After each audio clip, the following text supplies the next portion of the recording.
जय हिंद दोस्तों, Vande Mataram. Corona virus के कारण एंटरटेनमेंट इंडस्ट्री के ऊपर एक बहुत बड़ा, ये कहूँगा मैं, झटका तो उसको पड़ा ही है।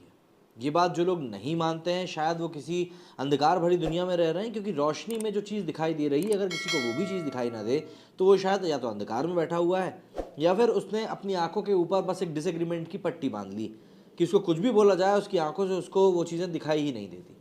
हम खुद ही देख रहे हैं इस समय कोरोना के पहले क्या चीज़ें चला करती थी और कोरोना के बाद आज की डेट में क्या चीज़ें चल रही हैं। कहीं ना कहीं ये चीज़ें देखी जा रही हैं कि जो चीज़ें, जो कहानियाँ जड़ों से जुड़ी हुई कहानियाँ हैं, या यूँ कहें जो मानस मन को एकदम अंदर तक झकझोरने वाली कहानियाँ हैं, सिर्फ उन्हीं को पब्लिक अप्रिशिएट कर रही है। वहीं पर दूसरी तरफ जो ऐसी मूवीज़ हैं जिनमें कि ऐसा वेस्टर्नाइजेशन को दिखाया जाता है, या यूँ कहें कुछ ज़्यादा ही नकलीपन होता है, उन मूवीज़ को दर्शक ही नहीं मिल रहे हैं। अब ऐसे हम प्रकाश राज, जिनकी पॉलिटिकल गलियारों में काफ़ी ज़्यादा आलोचनाएं भी होती रहती हैं, लेकिन वो एक फिल्म मेकर के तौर पर काफ़ी अच्छा काम करते हैं, उनकी भी एक बात निकल कर सामने है, जिसमें कि उन्होंने भी इस बात को माना है कि भाई यहाँ पर बॉलीवुड का बंटाधार तो वाकई में हो गया। अभी हाल ही में उनके द्वारा डायरेक्ट की गई तड़का मूवी रिलीज़ हुई, जिसमें कि नाना पाटेकर दिखाई दिए थे, वो काफ़ी अच्छी थी। अब ऐसे में उनकी मुखबिर सीरीज़ भी रिलीज़ हुई है। इसी मौके पर उन्होंने बातचीत करी। बॉलीवुड के जयकांत शिकरे और साउथ सिनेमा के सुपरस्टार प्रकाश राज अपनी बेबाकी के लिए मशहूर हैं। बात ट्विटर पर कहनी हो या फिर किसी और को, वो पूरी निडरता के साथ अपनी बात को रखते हैं। प्रकाश राज जल्दी ही G5 की वेब सीरीज मुखबिर में नजर आने वाले हैं। ये एक जासूसी थ्रिलर है जिसकी कहानी अंडरवर्ल्ड और माफिया के इर्द गिर्द घूमती। एक हालिया इंटरव्यू में प्रकाश राज ने वेब सीरीज पर बात करते करते एंटरटेनमेंट की दुनिया में कथित तौर पर एक्टिव माफिया की भी क्लास लगा दी। प्रकाश राज ने कहा कि कोरोना महामारी ने इंडस्ट्री के माफिया को रोक लिया है और बनावटीपन जो है उसको खत्म कर दिया। प्रकाश राज ने हिंदुस्तान टाइम्स से बातचीत में एंटरटेनमेंट इंडस्ट्री में एक अलग तरीके के माफिया राज का जिक्र किया। प्रकाश सिनेमा और वेब सीरीज, थिएटर और OTT पर बात कर रहे थे।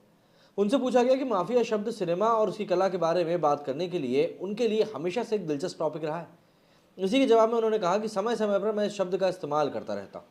वो कहते हैं कि उनके पास इंडस्ट्री के कुछ खास लोगों के बारे में बात करने के लिए ये एक बहुत अच्छा कारण भी है। दरअसल सिनेमा एक भाषा है, ये नदी की तरह थी और कल कल बह रही थी, लेकिन कुछ लोगों ने उसे रोक दिया। उन्होंने इसके लिए शर्तें रखनी शुरू कर दी और आप इसे सिर्फ सिनेमाघरों में ही दिखाना चाहिए।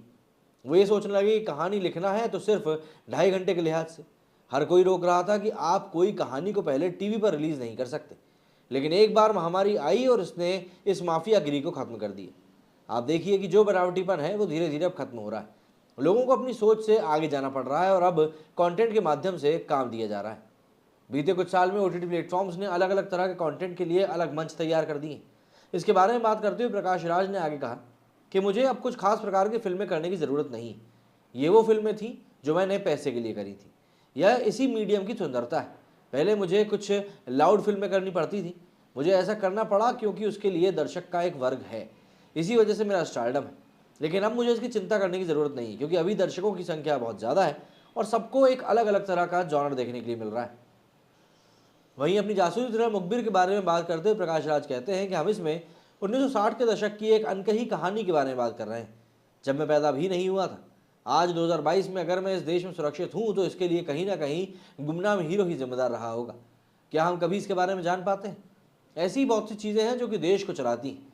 ये कभी एक व्यक्ति या एक विचारधारा या एक पार्टी या फिर एक नेता नहीं होता। हर आदमी देशभक्त है और हर आदमी समय के हिसाब से ज़रूरी है।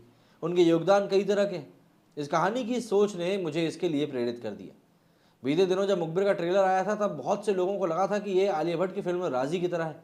दोनों में पाकिस्तान में मौजूद भारतीय जासूस की कहानियां हैं और ये असल घटनाओं पर भी आधारित है। प्रकाश राज कहते हैं कि मुझे ऐसा नहीं लगता। जब मुखबिर की बात आती है तो वो दो देशों की बात नहीं कर रहा। मुझे नहीं लगता कि एक जैसे हैं। ये चीज़ों को देखने का एक नया तरीका है, एक अलग तरह से संवेदनशील स्क्रिप्ट के साथ, और मुझे नहीं लगता कि दोनों में से कोई समानताएं होंगी। जब मैं संवेदनशील कहता हूं तो इसका मतलब ये नहीं है कि देशभक्ति के लिए पड़ोसी को कोस रहे हैं।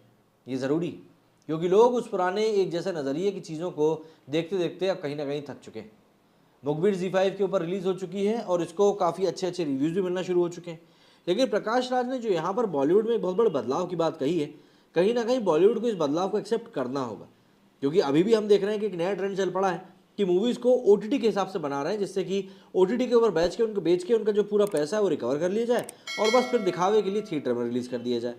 ये चीज़ें भी आजकल ट्रेंड में चल रही हैं और अगर ये ट्रेंड भी चल पड़ा तो ऑब्वियस ही बात है, आने वाले फिर कुछ सालों तक हमें घटिया मूवीज़ ही मिलेंगी। तो ऐसे में बॉलीवुड को कहीं ना कहीं ठहर कर समझना पड़ेगा कि क्या गलती क्या हो रही है, और वो गलती सुधरी नहीं तो ऑब्वियस ही बात है, बंटाधार तो फिर बैठा ही हुआ है। मेरे सुनने फिलहाल इतना ही। जय हिंद, जय भारत।